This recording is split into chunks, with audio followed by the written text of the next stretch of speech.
Hey folks, make yourself some sleepy time tea. Get into your PJs and get all cuddly because this week on Seemingly Unrelated, we're going to tell you a bedtime story. Bedtime story about how a tortoise and a hare brought down the Roman Empire.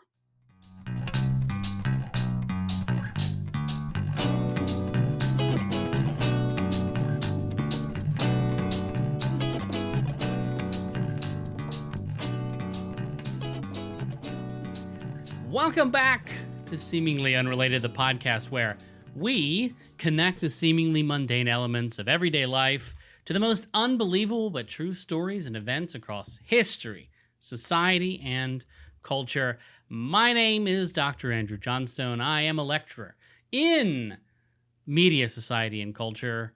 Don't think it's in that order at the University of Glasgow. And as always, on the ones and twos, we've got producer Naomi. Hi, Naomi. Hello. We've got a special guest this episode, as we do so often these days. She is a puppeteer, a director, a designer, scholar of the Queen Elizabeth Scholarship Trust, sometimes researcher, having done the Drama of Dissection Project, King's College London. It is Alicia. Britt. Al, how are you doing today? Hello, everyone. Thank you for having me. Yes, not quite necromancer, but I am working on it. I do animate a lot of things. But yeah, I'll keep you updated. Thanks for having me. I'd love to see some necromancy. Would you take a second, please, and just explain your background, your expertise a little bit more in detail so our audience understands the awesomeness that they are about to experience? Oh, well, thank you so much. I always say when people ask me that I'm still managing to be a professional puppeteer, but basically I perform, so I manipulate puppets for stage and screen, done a few commercials and that kind of thing, but you'll never see me because I'm hiding underneath. And I also make puppets. I'm studying the heritage craft of British marionette making, which has been going since the Renaissance. It came over from Italy. And there are all kinds of marionettes all over the world. So I'm going to Taiwan in September to study their heritage puppetry, and it's going to blow your mind. So very excited. Yeah.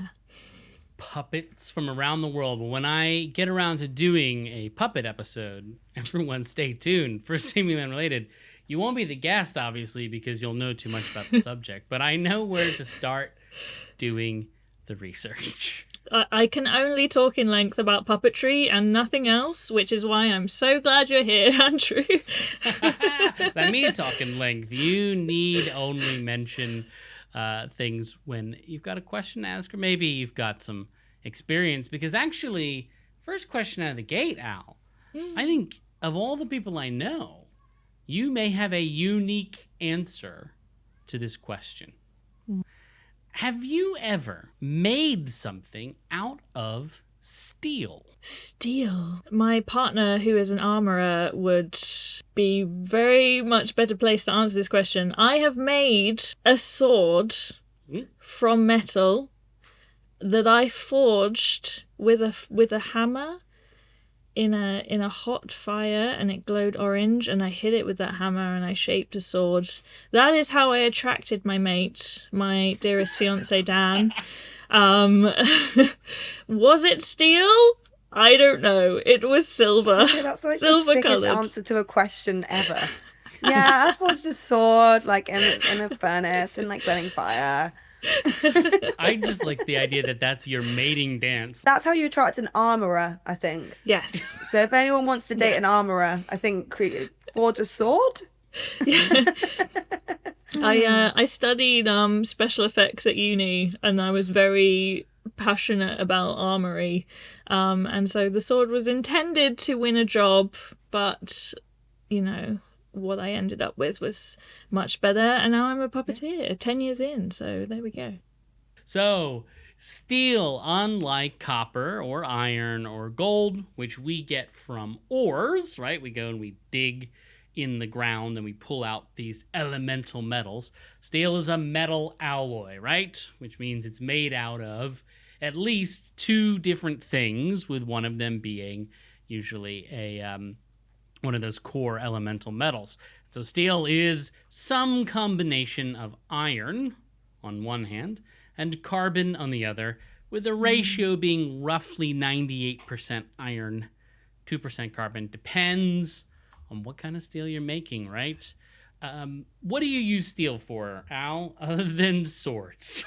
Kitchen knives. Hey, kitchen knives, right? Absolutely. But its number one use in our modern world is in construction. Steel is how we build anything basically taller than about 4 stories. It's very high strength metal. And it, of course, is super duper lightweight, asterisk, compared to other heavy metals like just iron on its own. Now, if you had to hazard a guess, how long have we been as a species manufacturing steel? You would get flint arrows, right, back Sure. in the day. Right. And then they must have made the metal at some point and then started to stab each other with things. Right. You know? How long have we been stabbing each So, other? like, there's a period called Iron Age that has Yep. a metal in the title. Nice. Is This there is a good, Steel Age? There is not technically a steel age. You're not wrong. It is indeed during the Iron Age that steel is first produced. 600 BCE, that would be just a little over 2,500 years ago, steel was first manufactured in what we now know as India. Although where exactly in India is a debate. I am going to just say that the Tamil Nadu claim is the strongest, and if anyone wants to fight me, I don't care. Come stab him with a steel knife. Yeah. Stainless. Manufacture your own sword. Borrow mine. Yes. Oh no! Ow! Wow! You're gonna let I'm you're gonna let my sorry. murderer borrow a sword? Jeez. Yeah. So Tamil Nadu, for those who don't know, is the bottom of India, the very tip of the subcontinent, and it moved very quickly to China, so that less than 400 years later, relative quick, the Chinese were using blast furnaces to manufacture large amounts of steel. Now, what I love about this old steel is that it wasn't just called steel. Like, when you think of steel and you think of, like, countries that, like, use steel, I don't know, any countries pop into your head for, like, culturally significant steel products. Big bridges. Yeah. Well, so countries. Cultures. Countries. Big Like bridges. big bridges in America. They do. I mean, the There's United a red States one, does. right?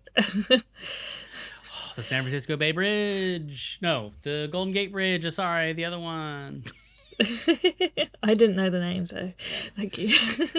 So there's all these like names for steel. Like people will say, oh, if you get like a samurai sword, it's got to be made out of carbon steel, which is like, I don't know, a very specific percentage of carbon to iron ratio. But the first steel products that made its way into the West were called Wootz steel, Wootz, Wootz steel, which I just love as a word. Wootz It's quite steel. fun. It's like, woo, steel. As an old person, actually, this is a good question. Al, did you ever play World of Warcraft? Nope. I'm a Sims girly, you know this. And now for something completely unrelated. Yeah, and to buying a new Sims game, how quickly until you put someone in a room and then delete the door? Yeah. Because how else are you going to get gravestones for your cute little graveyard in the back garden? I'd put them in the pool and then I'd remove any ladders. Also a classic.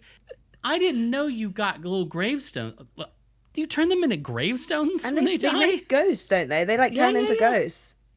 Yeah, and then in the like newer games, you can like flirt with the ghosts and like have romance with the ghosts. Sim 5 has necrophilia in it. Anyway, Woot Steel. Woot Steel is what the Indians and Chinese were producing. Steel, like a sword, for example, was a really like prized possession because the manufacturing of steel never left India or China until like 1,000 or 1,500 years later. There's this millennium and a half where both of those countries are the only places in the world where you can manufacture steel. So if you're like a Roman general and you want a steel sword, you have to like go to the market and buy something that's imported from India. And then, of course, you don't know what steel looks like.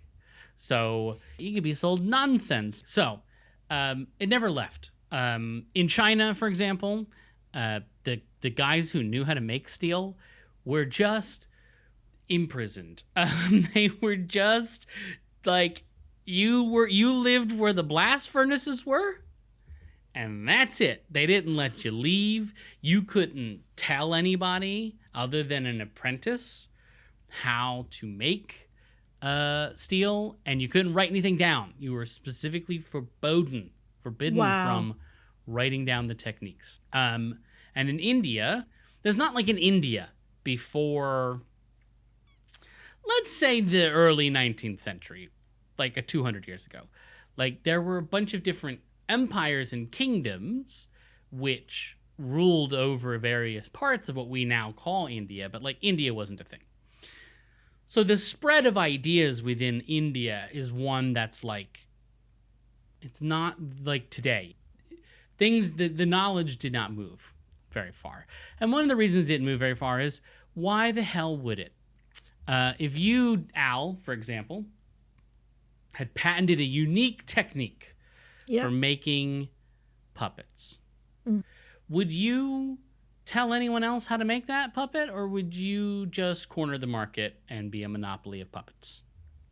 Well, it's interesting that you say that, because when I was in Vietnam, in the Museum of Culture in Vietnam, in the water puppet display, water puppetry is a performance where the puppet appears to float and move on the water without any mechanism visible.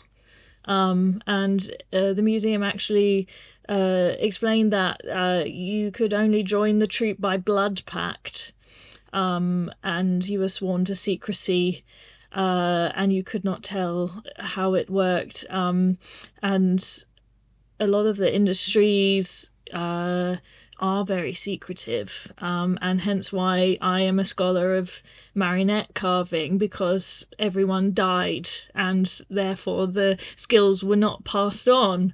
And so nowadays there's a lot of puppeteers trying to kind of change that culture. Like you say, nowadays all the animatronics, all the like very high-tech skills and techniques and things, they're all very secretive. But it's no one is going to be as good as you are. You can have faith in your skill and still teach someone. So that's what I believe anyway. So you're saying even today, in the year of our Lord 2025, there's a blood pact between puppeteers to maintain the secrets of, what was it, water puppets? Water puppetry. I don't know if this is recent. I can let you know in November when I get back from Vietnam. That is absolutely crazy. It's so interesting. But so then it makes total sense, right? Like, of course, if you can make this steel and you can sell it because people want it, like you can just sell ingots of this steel, why in the world would you tell anyone how to make the steel when you could have a blood pact?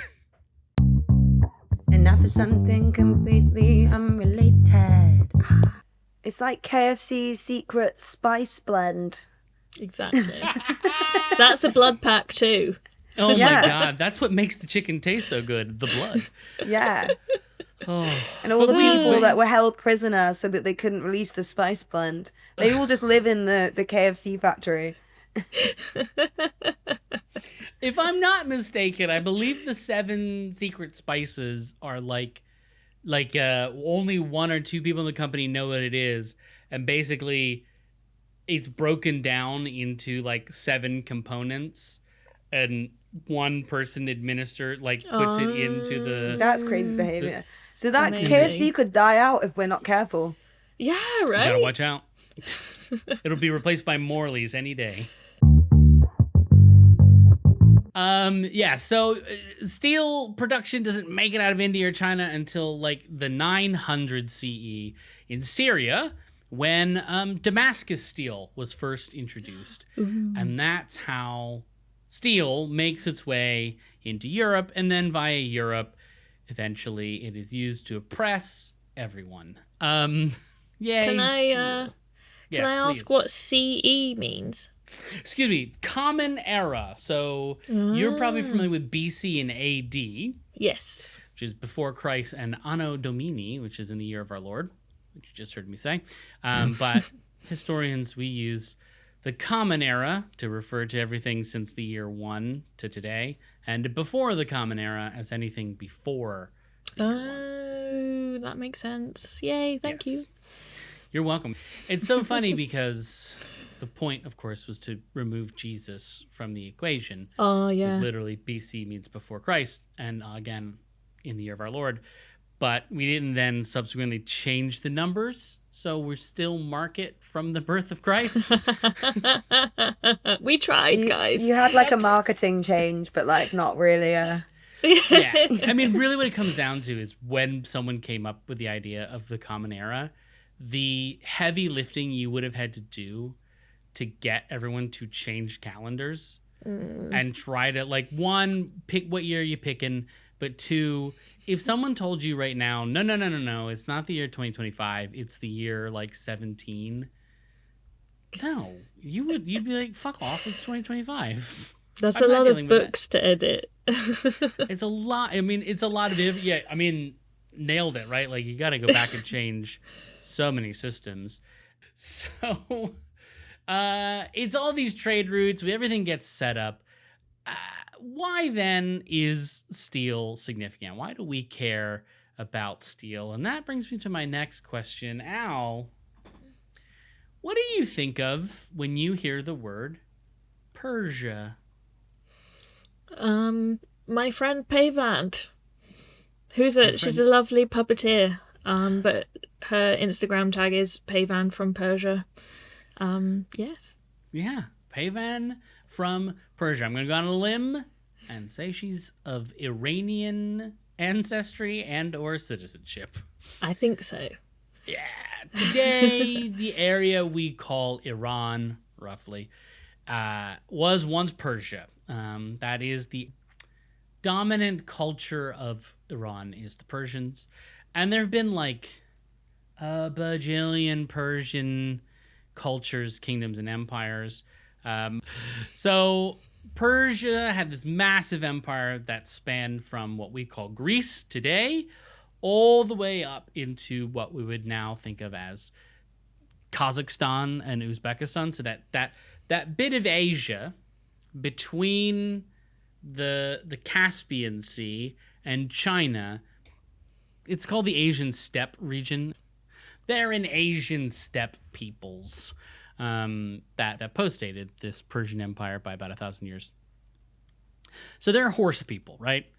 The Asian steppe is made up of horse people, and the Persians took full advantage of that for many hundreds of years. And the last of those sort of great horse peoples before the Mongols were called the Parthians.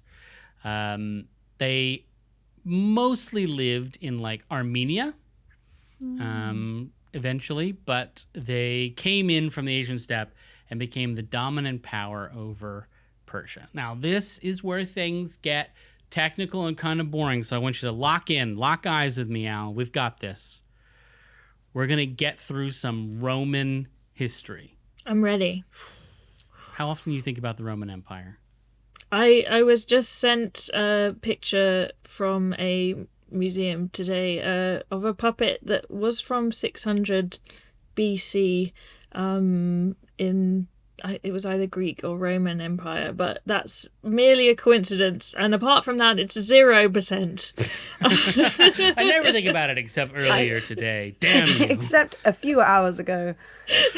In the year 53 BCE, before the Common Era, the Parthians defeated the Romans at the Battle of Carrhae, despite the fact that the Romans outnumbered them allegedly 10-1, and that the Romans were like the most advanced military in the world. These horse people, these sort of pseudo-nomadic, kind of organized folks, were able to crush the Romans handily, like really outrageous defeat of the Romans at Carrhae in a battle that was so devastating. It killed one of Julius Caesar's main rivals, and he was able, like, paved the path for him to take over as the dictator of Rome. So hugely important, right? Because you've heard of Julius Caesar. Yes. Sort of basically the first emperor of Rome. Well, this battle, the Parthians are the reason why Julius Caesar was able to become the dictator. So how did the Parthians win? You want to hazard a guess? Sharp metal implements. Oddly enough, the exact opposite of that, technically, because it was sturdy steel armor. Whoa, that's awesome. That's cool. Right. So they had these heavy cavalry units called cataphracts. Now, I don't know if your partner in life, Dan, can hear. I'm sure he can't. But if he heard the word cataphract, him, like every other man listening to this who's ever played Civilization or Age of Empires, suddenly perked up the cataphracts. Cataphracts, but they use the stomp effect. They got very excited. That he would know that. Absolutely. So they've got these heavy cavalry called cataphracts who have armor. The horses are armored as well as the soldiers. The Romans used infantry. So you've got guys on horses versus guys on foot. Obviously, the guys on horses can move a lot faster, so they're harder to hit. But even better, the arrows that the Romans used were made out of iron, made out of wrought iron, to be specific. Don't ask me what that means. Just know that it's a weaker version of iron. And their arrows just bounced off. You have these great, like Ovid, this Roman writer at the time, talks about how all of these arrows are just bouncing off of the Parthians. Like, it's just like, you might as well be hitting them with Nerf guns. It's quite embarrassing, really. Imagine how embarrassed you'd be. You're like, oh no. Panicking. Oh god! All these horses running towards you, like. Yeah, I think Al's got it right. You're panicking. You're panicking. Like, you're not embarrassed. Sorry. Absolute terror. I also love that the Parthians like had wool. They'd put these like wool sheets over their armor until they got close enough for the Romans to not be able to run away. And then they'd pull it off and would blind a bunch of them with this sudden like reflection off of the sun. Amazing. Hilarious. Great tactics. Flash them, if you will. Yeah, exactly. So the Parthians managed to defeat what was, again, the largest military in the world. Like, known for its efficiency, its effectiveness, conquered so many places because they had steel armor. They didn't even have, the funny thing is, they didn't even have steel weapons. They didn't need them, right? They just had steel armor. But that begs an interesting question, because if you were paying attention, pop quiz, who was making steel? Indians and the Chinese. Right. And the Parthians are neither Indian nor are they Chinese. In fact, the Parthians frequently warred with Chinese and Indian kingdoms at this time. So how then could they possibly have secured enough armor for their 10,000 heavy cavalry? 10,000. 10,000. How? Which takes my next question now. In a foot race between you, a tortoise, and a hare, Okay. how well do you think you're doing? Who's getting gold? Who's getting silver? Who's getting bronze? You, tortoise, hare. Me, gold, obviously. Great. Cocky. Good. The hare gets bronze and the tortoise silver. I know the story. I love that you know the story, but you are so yourself confident gold. in yourself that you're like, well, obviously I'm still going to beat that stupid tortoise. Yeah. I've got long You've legs. got to rep yourself. Yeah. So, you know the story. It's the fable. It's the tortoise and the hare, which we all know, of course, is that the tortoise, being slow compared to the hare traditionally, still wins the race because the hare, also known as a rabbit, is lazy and takes a lot of breaks and is cocky because he thinks, oh, I'll beat the tortoise in no time. But as Al just said, slow and steady wins the race. The tortoise triumphs through dedication. So that fable is handed down in one or both of the common means of communicating history. One of them is written down. You probably read The Tortoise and the Hare at some point in time. Well, do you know what we call the other side? If you don't write it down, how else does someone hear about The Tortoise and the Hare? Like verbal storytelling. Yes. Yeah. The oral tradition is what we call it in the history world. The oral tradition is one of the two major ways that we communicate ideas over time, right? So we're doing that right now. You and me, and I guess Naomi. We're going through these step-by-step connections between the metal alloy, steel, and then like these Parthians, and now we're moving into talking about the oral tradition. So we're using the oral tradition to explain the oral tradition. Oral tradition, Inception. Whoa. Wow. Whatever the noise was from Inception. So this show, as you've listened to the show, people who are listening to the show right now, I really gather real facts. I gather a bunch of nonfiction elements, but then it's woven together into a narrative structure, which is borrowed from fiction. Like I don't, there's characters, there's, the Parthians and the Romans and so on and so forth. And we use that because it helps people remember. If you just tell someone a bunch of facts, they will forget most of them. But if you give them a nice story, it's a little bit different. I'm a big fan. You're big, yeah. Oh, yeah. I'm sure you are. And that's why that's why you know The Tortoise and the Hare, because you probably didn't read it the first time. You were almost assuredly told that as a child, and it's stuck in there. Right? Because it's a fable. And fables do the following things consistently.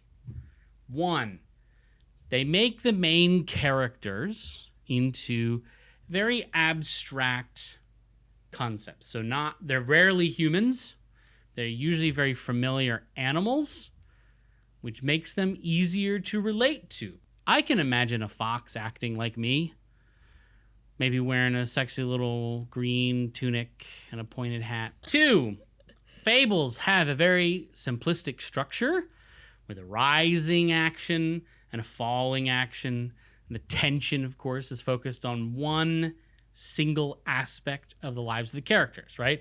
You never ask in a fairy tale, for example, you never ask what Mother Goose's childhood was like. You're not interested in her situationship, right? You're only focused on the tension of whatever the story is that you're being told at that moment. Three fables almost always summarize the lesson at the end of the story. So in most iterations of the tortoise and the hare, people say, and that's why you should just do your work every day from 9 to 5 without questioning anything until you die in a pauper's grave, because that's how you win, quote, the race, end quote. It was about capitalism the whole time. Oh my god. It was about the friends was the capitalism we met along the way. So, are there any other fairy tales or fables that live in your heart, Al? Well, I've been thinking a lot about The Princess and the Pea recently, because there's, a lot of thoughts in Japan about major earthquakes. And I was reading the guidance as I'm going to that end of the world about what to do in an earthquake, because I've never experienced one. And the funny thing was that it said that, animals, birds, dogs, are one of the ways of telling whether or not there will be some sort of natural occurrence underground. And The Princess and the Pea is a story about a young woman who is so sensitive that she can feel this tiny pea through a lot of mattresses, and she becomes bruised. And for some reason I forgot the element of that making her a good wife for the king, and I if you remove that element, it's a very interesting story. We don't care if the king has a good wife. The princess, the queen, she's like out there ruling by feeling what her people need, what nature needs, and being in touch with nature. So I'd forgotten about that one. That's a really good one. I do love The Princess and the Pea. Yes, it's meant to communicate some sort of a moral lesson, like you said, like about that being sensitive, being open, and appreciating that value in leadership. Just as the tortoise and the hare is supposed to say, don't be cocky. And that's like a really common thread for fables. We tend to associate them with teaching moral lessons. But what if, Al, fables explain exactly how the technique for making steel found its way to the Parthians without anybody violating their quarantine, if you will, their encapturement in China, and without any Indian traders knowing or assuming that they were giving up trade secrets? Could fables possibly explain that? Evidence. We know that one. There are no, that we know of, written records of the technique for steel making until Damascus steel is invented in Syria. Nobody wrote it down. 2, master and apprentice were the only ones allowed to learn how to make steel. Okay? That's it. So even the people operating blast furnaces, just like the KFC 7 Spices thing, they don't know what's going on. They don't know the secret sauce. Only the 2 people who are supposed to pass that on to their next master apprentice situation. They're the only ones. So instead of someone writing down or explaining to another person in explicit detail, here's how you make steel, and then that making its way to the Parthians, then the Parthians, making enough armor for 10,000 riders, what if instead someone told a little story? Perhaps they tell a story about, 2 brothers, one who's hard like iron and one who's brittle like carbon. And how one of them is the iron brother is always thought of as good at everything, and the carbon brother is thought of as good at no things. But then there's one particular scenario in which only together can the carbon brother and the iron brother successfully. Whatever, I don't know, because we don't know. But Could all of the different specific techniques necessary for making steel find their way to the Parthians through fables?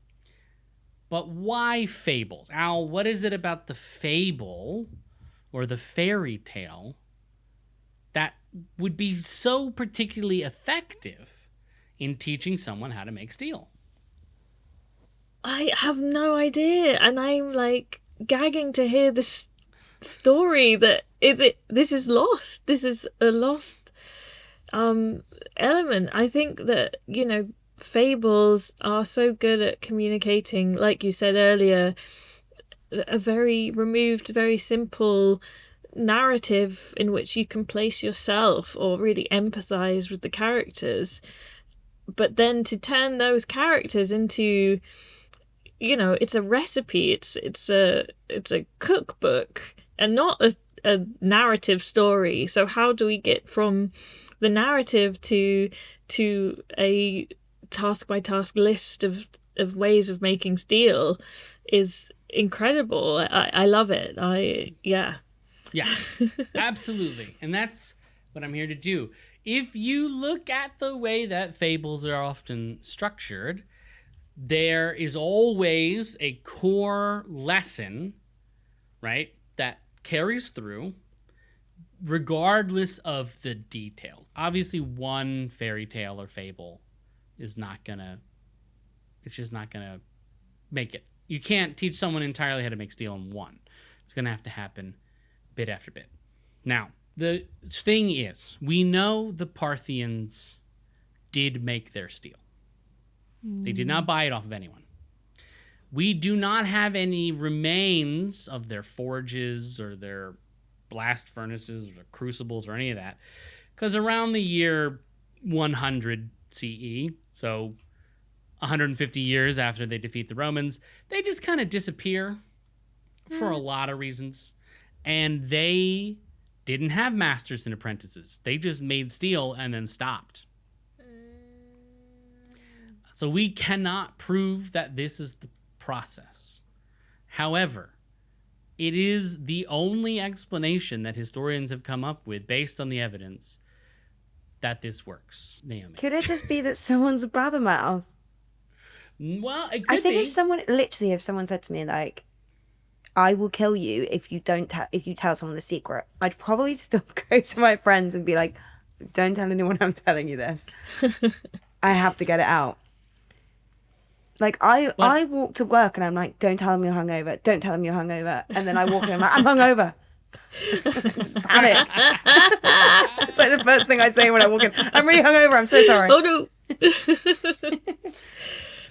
It's entirely possible. Although, again, I go back to, if you're neither the master nor the apprentice, that's so much technical information to carry forward. Wouldn't it be easier to teach the trader a new fable every time he comes to town and have him walk away with that? And then the people on the other side, everyone just needs to remember one fable, and together as a group, they can put it together. I just really want to know what other fables can teach us to make, like, where is this recipe for a Victoria sponge? Is it in Cinderella? Like, what are we making from the Lord of the Rings trilogy? Like, come on, guys, we gotta work it out. Yeah, how many this days? Is so true. There could be so many hidden recipes in every story in life. So many hidden recipes. Well, I do have one example for you from classic fairy tales, and then I'll give you one example from the modern day. So, Al, you familiar with the Three Little Pigs? Yes. What's the Three Little Pigs? Tell me quickly, in brief, what are the Three Little Pigs all about? There's three little pigs, and they have three houses. One is made of straw, one is made of wood, and one is made of bricks. And the wolf comes along and blows down the straw house, and eats the pig, and then he blows down the wood house and he eats the pig, and then he gets to the brick house and he can't get in because the house is really well made and they had planning permission from the council or something like that. So yeah. I know that that's a joke that you just made, but that is shockingly close to reality. The original story has no pigs in it. The original fable from 1853 is Pixies and Foxes. It's the Pixies and the Fox. And it comes from Devon. The story is from Devon. And the first house is made out of wood. The second house is made out of stone, like a mortarless stone, like you can see in Devon to this day, like if you see like an old cottage. And the third house is made out of iron. And the fox doesn't huff and puff and blow it down. He just fucking rams through the wall and eats the pixies. And so he just blasts through the wood, eats the pixie, blasts through the stone, eats the second pixie, can't blast through the iron, manages to climb in through the chimney, but through the clever designs of the house, the third pixie is able to outsmart the fox and trap him. So what's the moral of the Three Little Pigs as you know it? Build a good house well. Don't like do things cheaply and quickly. Like do it properly. Absolutely, right? Which is kind of the opposite of the original story's intent. The intent is actually to address three things. There's three things. One, it is an environmental story because Devon was experiencing really bad deforestation. Landlords in Devon were just selling off the forests to make fires to power the Industrial Revolution, right? So there was no consideration on their part for the damage being done to the environment. Two, those same landlords were the ones who were building substandard housing, which is what the mortarless stone house is. So the first house represents deforestation. The second house represents bad landlords making shitty houses. Some things never change. Yep. Because it doesn't have any mortar, so the stones just fall off. And then the third house, the iron house, is about trusting in the value of the workers in the factory. And it is a really detailed description of how a good house should be built. Not just made out of iron, but like there's all these details about what's in a good house. The pixie doesn't build its house out of iron. It has its house built. It trusts the people who know what they're doing, the workers, to make the correct house for them. So the Three Little Pigs is this individual, you need to not be lazy, you need to be industrious, or a wolf will eat you. But the pixies, the Three Little Pixies and the fox, is more about you can't trust the capitalists. You really need to rely on the strength and expertise of the people who know what they're doing, the people who can build an iron house. And here's how to do it. Yes. Better version of the story. That's the version you got to tell your children. Yeah. I'm going to make finger puppets, don't you worry. Please, can I be your child? Yay! I wish Andrew was doing puppetry whilst the stories were being told. I feel like I would understand them a bit better. We'll insert some over the top of the video here. I'll put them in after. Don't threaten me with a good time. Give me half an hour after the recording. I'll sort it out. Great. I was going to say, I don't have the expertise for that. Yeah, that's why we have a puppeteer.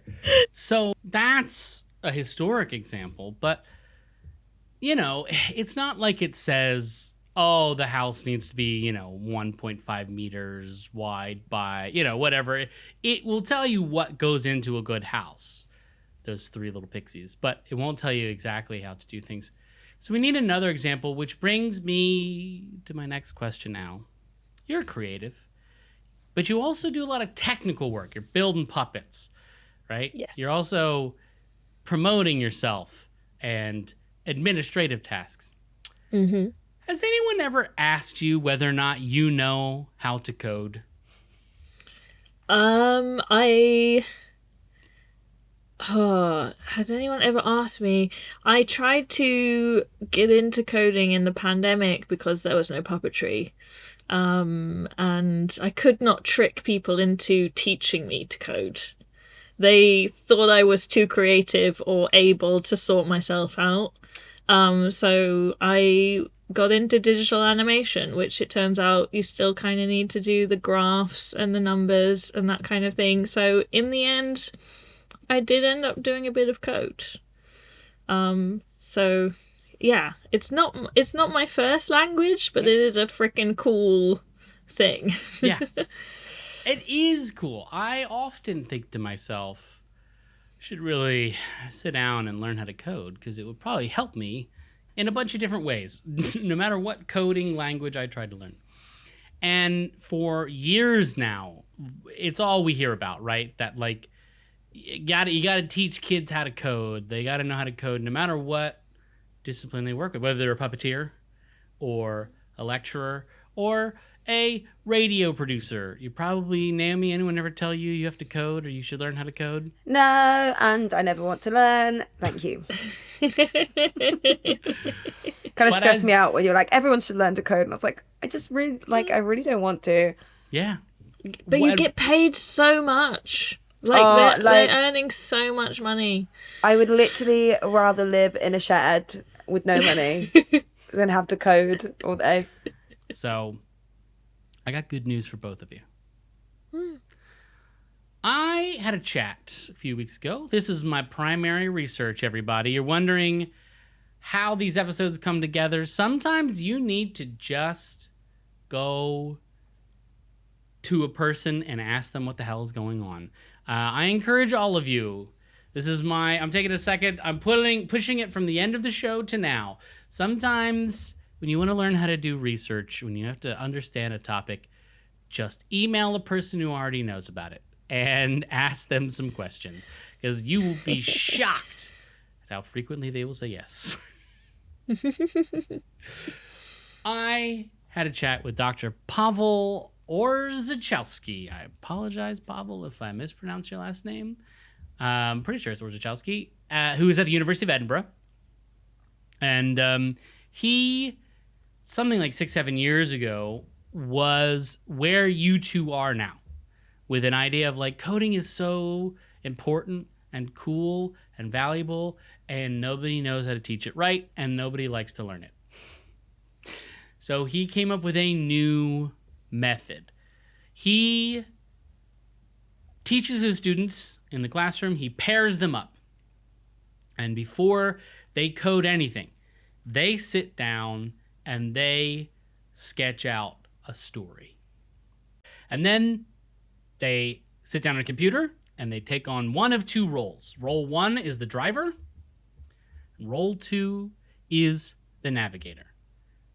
The driver's job is to sit at the computer and start typing. They just type.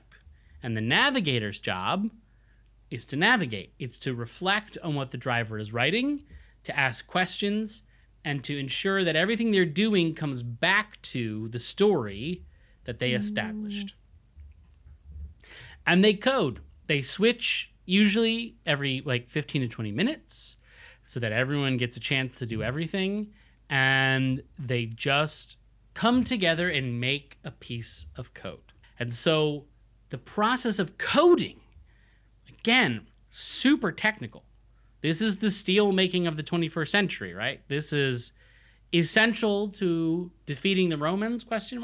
But some people know how to do it, and there is a lot of trouble getting other people to do it. That process is unlocked through this storytelling process. Over the past 6 years, 1,000 students have gone through this program. Rave reviews. Absolutely rave reviews. Almost all of them have reported back about using code in their other classes or in their work or in some sort of skill development or on a personal project. Many of them have gone on to learn more coding languages and to repeat that process to effectively take the navigator, driver, storytelling mode into their own hands. I encourage anyone who wants to know more about this process, go to codestorytelling.com. I'm there. Codestorytelling.com.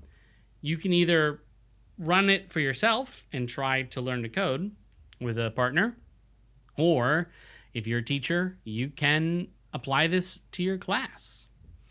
But in talking to Pavel, he says that at the heart of it is those same things that make a fable important and valuable in communicating lessons. They come back, right? You can do things like establish something like, oh, if we're telling a medieval story, the castle is our home base. That's our starting point. And a knight is our hero, so that's our forward progress. And our objective is, saving a princess or something. These very tropes, these very commonly repeated stories, they become the bones for how the code comes together. And everyone experiences better accuracy rates, higher speed, like they complete code faster than a lot of people at that level normally would. And again, everyone says it was just fun. And it's not, instead of being anxiety inducing, Naomi, this was a process that everyone agreed was worthwhile. So we know for a fact right now, and you can read all of Pavel's papers on it too, that actually, yes, you can use fables, fairy tales, and storytelling to teach code, to teach someone Python. We know that the Pixies and the Fox was able to teach people about building houses in opposition to capitalist landlords who cared not for the environment nor for the quality of life of their tenants. So why not? This is my challenge to you, Naomi. Why would it be a blabbermouth? That is such a cosmic chance. Why not have fables be the way that the story crossed the Himalayas? Because we have, all along the Silk Road, taverns and inns where people have nothing to do but eat, drink, sleep, and tell each other stories. They're all at the pub. They're all at the pub. Yes. I get it now. I'm on board. Exactly. If you look, Yay. in fact, I encourage everyone at home, go to Google Maps and look in Tash Rabat, Tash space Rabat. It is a Silk Trading Road tavern. It's about 1,000 years old. And you can look at it through like Street View. You can go inside and you can look around inside this 1,000-year-old building. And I swear to you, if you were there, you too would get drunk and tell stories. That's it, because there's nothing else to do. It looks nightmarish otherwise. I say this evidence bolsters the argument that this is how these stories traveled. And a reason I bring this up, not just to talk about how the Romans were defeated by a bunch of fables, but I know this is a bugbear for all three of us. If you were to pick up a newspaper right now, Al, and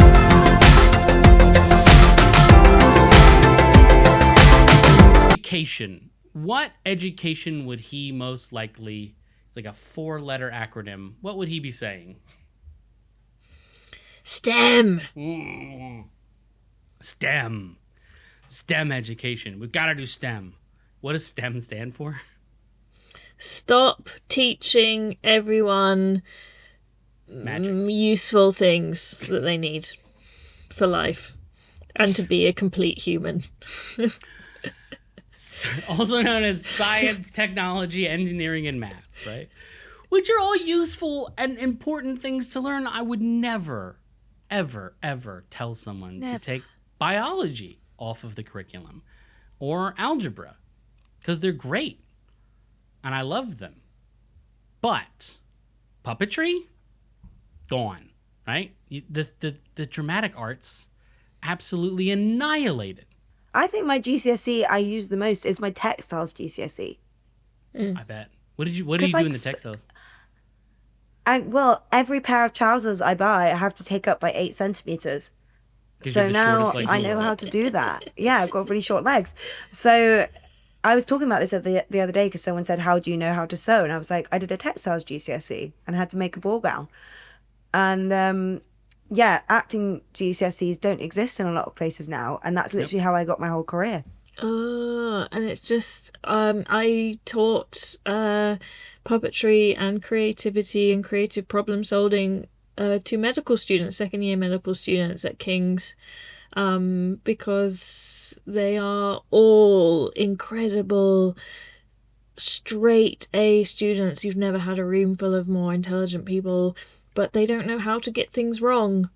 And generate ideas without being incorrect, and the fear of failure. And so to just be in a room with other people and go like, hey, what about this crazy idea? Shall we do it? Like, is something they have to learn in their 20s. And it is insane.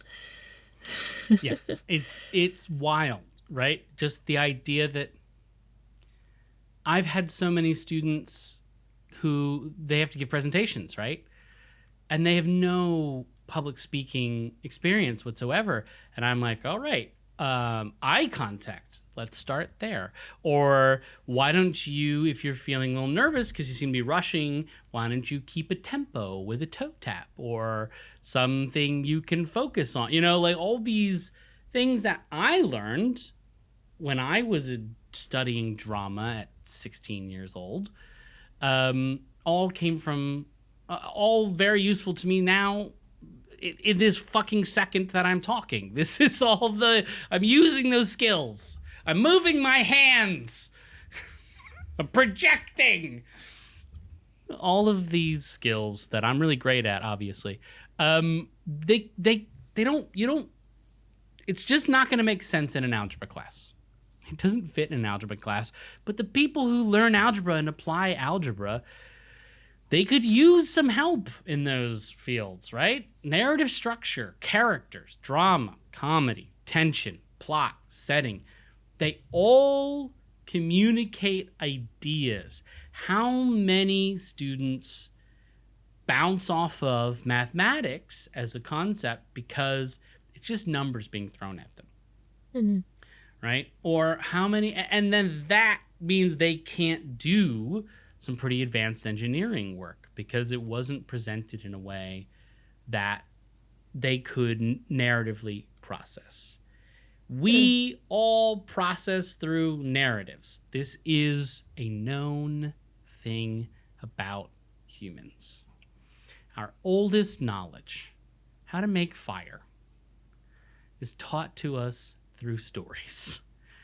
How to make steel was probably also taught to us through stories, because today we can teach someone how to code in Python just by teaching them how to tell a good story. So I bring this up, the process of how steel was made, because I think, and I think you two agree, all three of us agree on this one. Yes, STEM education, great, fine. But for God's sakes, can you please put some money into the arts? And I don't mean ask rich people to donate money to the arts. I mean fund the arts correctly and start with Key Stage 1. Go to the 5-year-olds and teach them how to learn through storytelling so that when they become adults, as Al said, they can make a mistake and not collapse immediately. Or even like come up with a simple idea. Like I had this person I was teaching and she'd never like studied drama or anything. And I was like, oh, come up with an idea for like this radio show. And she was like, I don't know how. She's like, how do you think of an idea? And I was like mouthed jaw to the floor, because my degree, I literally just like came up with ideas all the time and got shot down about my ideas. Yeah. Which a lot of people also don't know, is how to take like we don't want to do that idea, we want to do something else. It's just crazy. And it's a learnt skill. It is a learnt skill to have to think in that way. Truly something that, I think everyone could easily benefit from. So, Al, please tell me, what are some things you learned today over the course of our conversation? I learned that the secret keeping of puppeteers is not exclusive to puppeteers. And in fact, I'm sure that if we dig even just a little bit, we'll find lots and lots of people hiding trade secrets. I have learned that I really need to look back over a lot of stories that I've read for secret meanings, and I would love to ask you to run a D&D campaign about the travel of the fables of the making of steel across the Silk Road, and I would love to play that. Dungeons and Dragons, for anyone who's not aware. Oh boy. So that's the end of the show, folks. But that's not the end of the fun, because you can, of course, subscribe to the show right now. We're on Apple Podcasts. We're on Spotify. We're on Pocket Casts. We're wherever you are listening to podcasts. You just click the subscribe button, and every other week a new episode will pop up. But even more than that, in between the episodes, there's even more content, because we've got a Substack. Folks, we have a Substack. We do a newsletter for every episode. Fun fact, in between episodes, we mention some things that got lost along the way, stuff that was on the cutting room floor, stuff that reveals some new knowledge to us. Or maybe after we did the AI episode, I went and tried to use some AI tools as I told you to do in that episode, and it went poorly. So if you want to know about all of that, you just go to seeminglyunrelated.substack.com, and you can check out all the things we're doing over there. It happens every other week. It is unobtrusive and delightful. Al, where can people find you? Maybe see some puppetry coming up? I don't know. You're going away, obviously, to Taiwan. Absolutely. You can find me on the World Wide Web at aliciabrittpuppetry.co.uk. I am also starring in Puffling Percy, a joyous children and family musical about a puffin that gets lost at Norden Farm Arts Centre in Maidenhead in August. So you can catch me there singing and performing a sweet little mouse named Shrimp. I love it. A mouse named Shrimp. I love it. All right. Well, from this wonderful house made of iron to your homes, which I assume are also made out of high quality materials, we're wishing you the best of times. Seemingly Unrelated. We'll be back 2 weeks. Goodbye, everybody. Bye. Ooh, awkward dismount.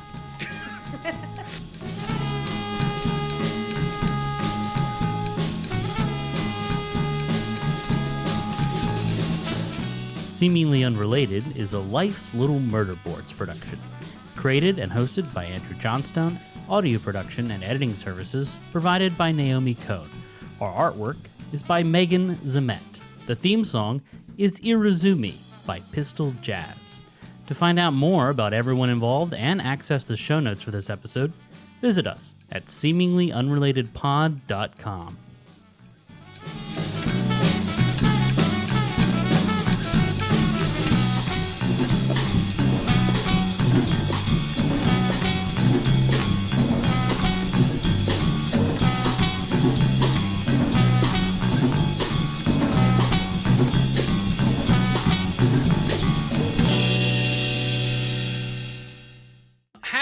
been in an earthquake, by the way. There were no animals to heed where I was, because I was in the National Archives. The ground moved below me, and I was like, oh, I'm going to die. There's just thousands upon thousands of patent files about to fall on top of me. And I will die like I lived. Yes. Boringly in an archive.